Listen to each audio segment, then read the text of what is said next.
WhatsApp guys, this is me Lovejit Arora. स्वागत है आप सभी बच्चों का आज की इस क्लास के अंदर। बिल्कुल हम लोग स्टार्ट कर रहे हैं जी अगला टॉपिक आर्टिफिशियल इंटेलिजेंस के अंदर, and that is evolution of AI. इससे पहले आप लोग मेरे साथ सिलेबस कवर अप कर चुके हो कि भाई हमारा सिलेबस कैसे आगे चलेगा और क्या क्या हमारे सिलेबस के अंदर चीज़ें। We had discuss this and after that we had discuss what is artificial intelligence. अब हम बात करने वाले हैं कि ये जो एआई है जिसने पूरी दुनिया में तहलका मचा के रखा हुआ है ना, ये पहले आई कहाँ से? मतलब कहीं तो इसका बर्थ है जो हुआ होगा, है ना। जैसे हम फादर ऑफ कंप्यूटर बोलते हैं, इसी पर ये क्वेश्चन है कि आपको नीचे कमेंट सेक्शन में बताना है who is the father of computer. Father of AI है जो कौन है, किसने पहली बार इस टर्म को कॉइन जो किया है, कौन है वो? तो चलिए मिलते हैं हम उससे। शाहरुख सलमान को तो हमने बहुत सर्च कर लिया, अब जरा जॉन मैकार्थी है ना, इसको भी सर्च है जो कर लेते हैं। तो बिल्कुल उस शख्स का नाम है जिसने सबसे पहले इस टर्म को इस दुनिया से रूबरू कराया, दैट इज उसका नाम है जी जॉन मैकार्थी। इन्हीं को बोला जाता है आर्टिफिशियल इंटेलिजेंस के फादर, यानी कि father of artificial intelligence. Person name is John McCarthy. उनकी फोटो यहाँ पर चिपकी हुई है। तो यही है जो बंदे जिन्होंने एआई को इंट्रोड्यूस किया एक तरीके से। अब बात यहाँ से नहीं शुरू होती है। अगर हम कहें कि भाई इनके दिमाग में भी किसी ने ये चीज़ डाली होगी और इन्होंने उस टर्म को नाम है जो एआई दे दिया, है ना। अब ये शुरुआत बेसिकली कहाँ से होती है? अगर हम आपकी एनसीईआरटी बुक को बहुत ही गौर से देखते हैं तो वहाँ पर एक ना ये डायग्राम सा दे रखा है। इस डायग्राम के अंदर उन्होंने बड़े ढंग से इस चीज़ को मेंशन करके रखा है कि भाई सबसे पहले शुरुआत कहाँ से हुई थी। तो एक बंदा था जिसका नाम था एलन ट्यूरिंग। इस बंदे ने यूं ही ऐसी एक सोच है जो दुनिया के सामने रखी कि यार क्या मशीनें भी सोच सकती हैं, है ना। जैसे हमारे घर पे छोटा बच्चा नहीं बोल सकता मम्मी ये पंखा बात क्यों नहीं कर रहा है मेरे से। तो ये ऐसी टर्म थी कि हम सोच भी नहीं सकते थे कि अच्छा ये कुछ ऐसा हो सकता है कि मशीन्स कुछ सोचे। कैसे सोच सकती है मशीन, है ना। बट ये चीज़ रियलिटी में अब फॉर्म हो रही है। तो एलन ट्यूरिंग ने भी कभी चीज़ नहीं सोची होगी कि वो आज ये चीज़ अगर बोल रहा है इस दुनिया के सामने, तो आने वाले टाइम में रियली में एक रिवॉल्यूशन है जो इस चीज़ के ऊपर आ जाएगा। तो उन्होंने क्या किया, एक एक एक इमिटेशन टेस्ट है जो बनाया, और उस टेस्ट के अकॉर्डिंग उन्होंने मतलब मशीन्स का टेस्ट लिया और ये जानने की कोशिश करी कि मशीन्स क्या सोचती हैं, अपने आप से वो डिसाइड करके क्या कुछ एक्शन परफॉर्म करती हैं। तो ये उनकी सोच थी, एलन ट्यूरिंग। अब ऑफ कोर्स टाइम चेंज हुआ। एलन ट्यूरिंग जैसे ही बंदे हैं जो और भी थे, जिनमें से John McCarthy one of them, एक थे उनके अंदर से। उन्होंने क्या किया, अब एक कॉन्फ्रेंस हो रही थी जो कि डार्टमाउथ के अंदर हो रही थी। तो उन्होंने यहाँ पर इस टर्म को इंट्रोड्यूस किया। मतलब उन्होंने ये जो सोच थी ना कि कैन मशीन थिंक, इन्होंने इसको एक टर्म दे दिया, एक नाम दे दिया, आर्टिफिशियल इंटेलिजेंस। जैसे मैं कोई सोने का पेन लेकर के आई, सोने का पेन है, जैसे इट्स लुक लाइक सोने जैसा पेन मैं लेकर के आई तो मैं आर्टिफिशियल पेन लेकर के आई ना। तो वैसे ही शायद बंदे ने सोचा होगा और उसको नाम दे दिया आर्टिफिशियल इंटेलिजेंस। तो ये वो टाइम था जो कि 1956 का था। मतलब मैं अगर कहूँ अपनी बात, तो मुझे हिस्ट्री में बड़ा इंटरेस्ट था। तो जब मैं हिस्ट्री की चीज़ें ऐसे पढ़ती हूँ ना, तो मैं उस छोटी से छोटी बात की तरफ भी जाती हूँ कि पहली बार जब वो बोल रहा होगा इस टर्म को तो क्या सोच रहा होगा, क्या सोचा होगा। कभी उसको था कि यार मैं आज ये जो टर्म इस्तेमाल कर रहा हूँ, तो 1956 और 2025 26 आते आते, मतलब ये बहुत ब्रॉड है जो टर्म बन जाएगी, है ना। और आज अगर मैं भी ये ले रही हूँ तो आज से 2050 के अंदर क्या हाल हो रहा होगा। ओ क्रेजी, हाँ। ओके, ये वही वाले जो बंदे हैं जिनको टाइम ट्रेवल अच्छा लगता है सुनने में, है ना। तो देखने में आपने कभी, ऑफ कोर्स हमने कहाँ ही तो देखा होगा, लेकिन हाँ हम वो वाली कैटेगरी के लोग हैं जो टाइम ट्रेवल वाली मूवीज और इन सबको बड़ा पसंद करते हैं।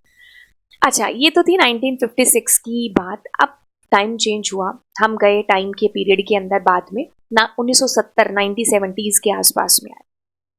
अब देखो इस टाइम के अंदर क्या होने लगा कि हाँ एआई के ऊपर काम तो स्टार्ट हो गया, है ना। न्यूरल नेटवर्क ये सब इंट्रोड्यूस होने लग गए, लेकिन कहीं ना कहीं एक एआई के लिए ना एक एक विंटर पीरियड भी आ गया। मतलब कहते हैं ना इस चीज़ का ठंडा पड़ जाना, है ना, कि कभी उसका दौर था तो आज उसका दौर है जो ठंडा पड़ चुका है। तो ये वही टाइम था, एआई विंटर।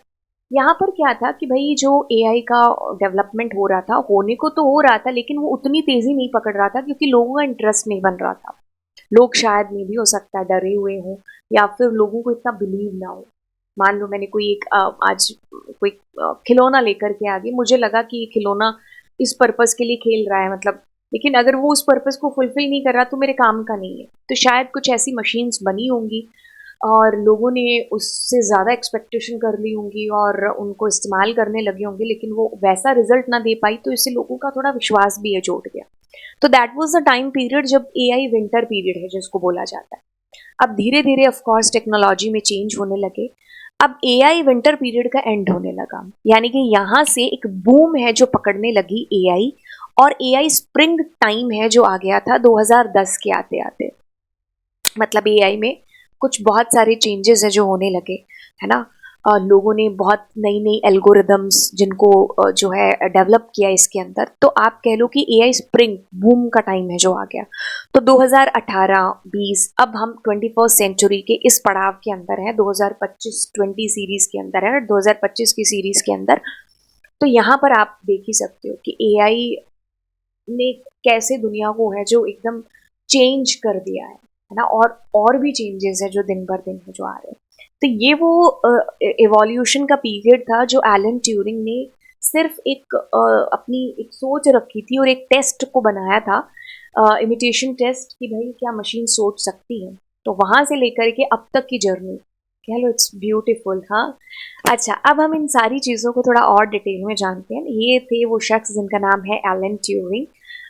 ओके, तो इनकी फ़ोटो शायद मेरे पीछे छुपी होगी। तो ऐसे शख्स को छुपाना नहीं है, ऐसे शख्स को, हाँ, मतलब दुनिया के सामने एकदम लेकर के आना है। तो ये थे वो एलन ट्यूरिंग, ठीक है।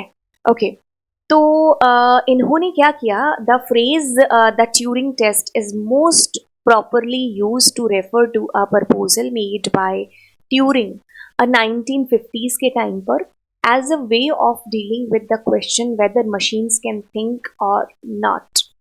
कुछ टेस्ट के अंदर ऐसी चीज़ें, ऐसी बातें हैं जो लिखी होंगी, ऐसे क्वेश्चंस होंगे जिनके आधार पर ये कुछ अंदाज़ा लगाने की कोशिश कर रहे थे कि मशीन्स अपना दिमाग लगाती हैं कि नहीं लगाती हैं, है ना।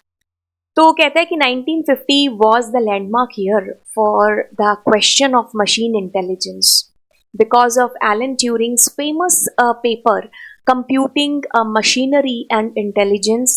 In this paper, Turing proposed a thought experiment called the imitation game.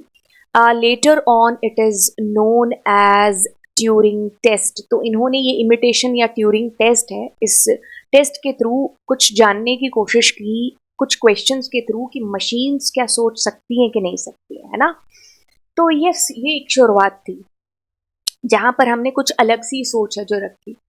तो उस सोच को आगे बढ़ाया फिर किसने, जॉन मैकार्थी ने। डार्टमाउथ में कोई कॉन्फ्रेंस थी, तो उसमें मैकार्थी और उसके कुछ दोस्त थे, तो जिन्होंने इस टर्म को इंट्रोड्यूस किया, that was the artificial intelligence. अगर हम फील्ड की बात करें कि कौन सा बर्थ प्लेस है, तो हम कहेंगे डार्टमाउथ, ठीक है। और फादर ऑफ एआई तो हमें पता ही है।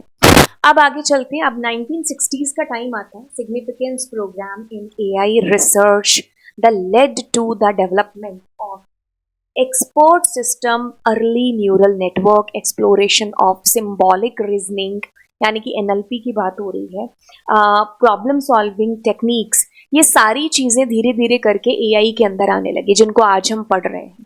चाहे हम NLP, सिम्बॉलिक रीजनिंग, चाहे हम न्यूरल नेटवर्क की बात कर रहे हैं, या कुछ प्रॉब्लम सॉल्विंग की बात कर रहे हैं, इन सारी टेक्निक्स को धीरे धीरे करके आप कह लो इनके ऊपर रिसर्च है जो 60-70s के बीच में होने लगी।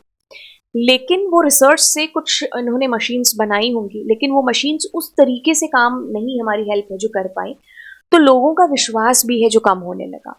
तो एक पीरियड आया जिसको बोला गया एआई विंटर पीरियड, यानी कि एआई का जो डेवलपमेंट था ना, वो एक तरीके से ठंडा सा पड़ गया।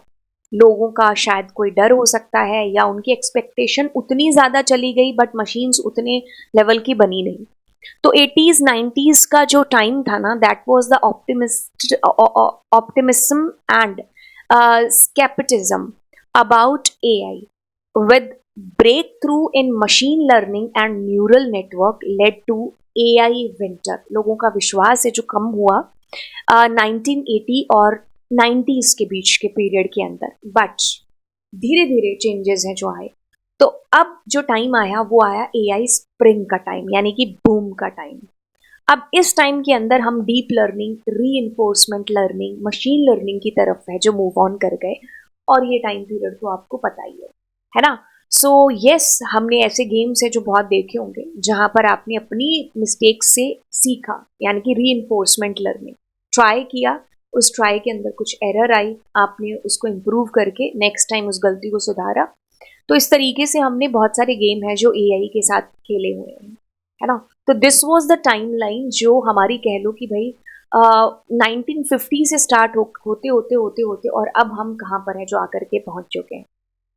तो आप कह लो कि अगर हम टाइप्स ऑफ एआई आगे क्लास के अंदर हम देखने वाले हैं, तो यहाँ पर कह लो कि एक नैरो एआई से होते हुए हम आज तो बेशक यहाँ पर हैं जहाँ पर हम चैट जीपीटी, डीप सीक इनका यूज कर रहे हैं, बट आने वाला टाइम पीरियड है जो इससे भी बियॉन्ड होने वाला है, जनरेटिव एआई, जनरल एआई, यानी कि इट्स लुक लाइक ह्यूमन वाली जो मशीन है और काम भी ह्यूमन की तरह ही करेगी, हम उन मशीनों की तरफ है जो बढ़ रहे हैं। तो this is all about it. I hope आपको ये क्लास है जो बहुत अच्छे से समझ आ गई होगी, एंड नीचे कमेंट सेक्शन में मुझे बताइएगा, दोस्तों के साथ में शेयर भी है जो